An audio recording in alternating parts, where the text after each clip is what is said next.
Hello and welcome to the last video for the inferior limb osteology, and today I'll just be covering all the bones of the foot.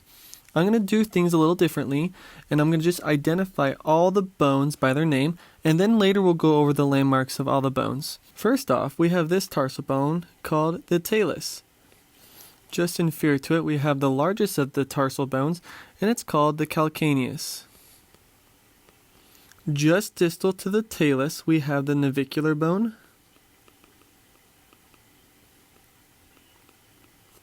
We have this squarish or cube-like bone found by the 4th and 5th metatarsal bones, and this is called your cuboid bone. Finally, we have this set of 3 bones right here. They're wedge shape, and that's what their name means in Latin. So the name of these bones are cuneiform bones. Cuneiform means wedge-like. This bone right here is the medial cuneiform bone.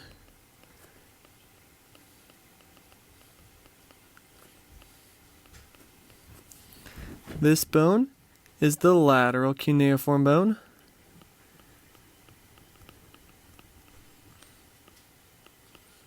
And since this bone right here is between the two, this one's going to be called the intermediate cuneiform bone.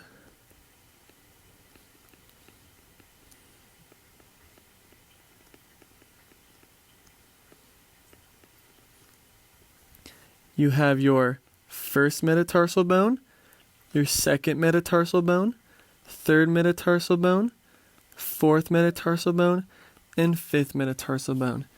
And then you have the phalanges, and they're named the same way as they were as the phalanges in the hand. So I'm not going to go over any of the landmarks of these phalanges because they're the exact same as the hand. So if you don't know how they're named or what the landmarks are, go ahead and go back to the video where I discuss bones of the hand, and in that video I'll be able to help you identify and name the landmarks and as well as the bones of the phalanges. Okay, now we can go ahead now and move to the Tailless, where we will begin with the first few landmarks of the foot. The Tailless only has 4 landmarks.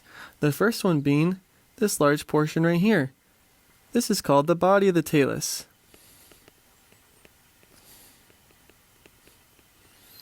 This narrowing is obviously the neck of the Tailless, and then this rounded distal portion is the head of the Tailless. Now the 4th landmark is actually found on the body on the superiormost part, and it's actually the surface that articulates with the inferior articular surface of the tibia. This surface right here is called the trochlea of the Tailless.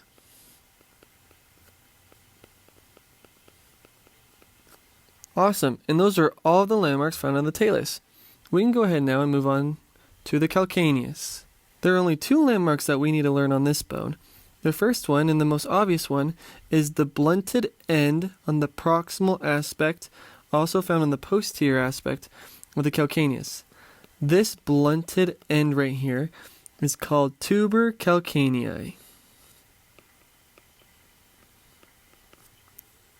The second and final landmark that we need to cover on the calcaneus is this landmark right here, found on the medial aspect of the calcaneus. Now in this image it's kind of hard to see, so let's go ahead and move on to the next image.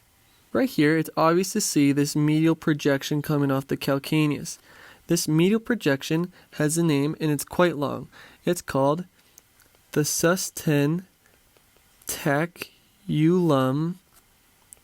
Tailless of the calcaneus. Now what the heck does that mean? Well, sustentaculum refers to sustaining, and Tailless refers to the Tailless. So this bone landmark helps sustain or support the Tailless and is found on the calcaneus. And that's all it means. It's kind of like a foundation or a load-bearing landmark for the Tailless and all the weight that holds the body.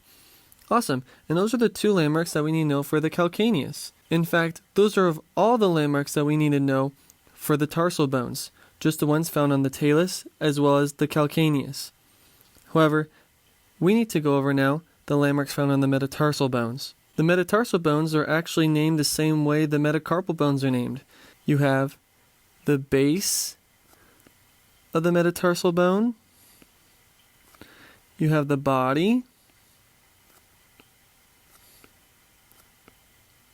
and you have the head of whichever metatarsal bone you're referring to. However, the first metatarsal bone and the fifth metatarsal bone have an additional landmark that the metacarpal bones don't have, and that's shown right here on the inferior aspect of these bones. Here, facing the plantar aspect of the bones of the foot, we can see a lateral projection coming off the fifth metatarsal bone as well as the first metatarsal bone. These lateral projections on the proximal end of these long bones are called tuberosities.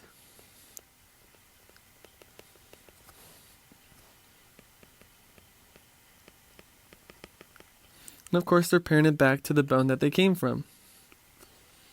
So, if a student was asked to identify this landmark right here, it would be the tuberosity of the first metatarsal bone. Same goes for this one. This would be the tuberosity of the fifth metatarsal bone. Right here you can see two sesamoid bones. It's very similar to the sesamoid bones found in the hand because they're at the base of the first digit, just like the ones in the base of the first digit on the hand. Now, before I end this video, I just want to make clear that I'm not going to cover the landmarks or the names of the bones of the phalanges. You guys can look those up in my other video when I discuss the phalanges found in the hand. They're named the exact same way, so if you go ahead and watch the video of the bones of the hand, it'll help clarify all the landmarks found in the phalanges of the digits. And that is it. That concludes all the bones and the landmarks found in the foot. I hope this video was helpful, and I hope to see you guys next time. Take care.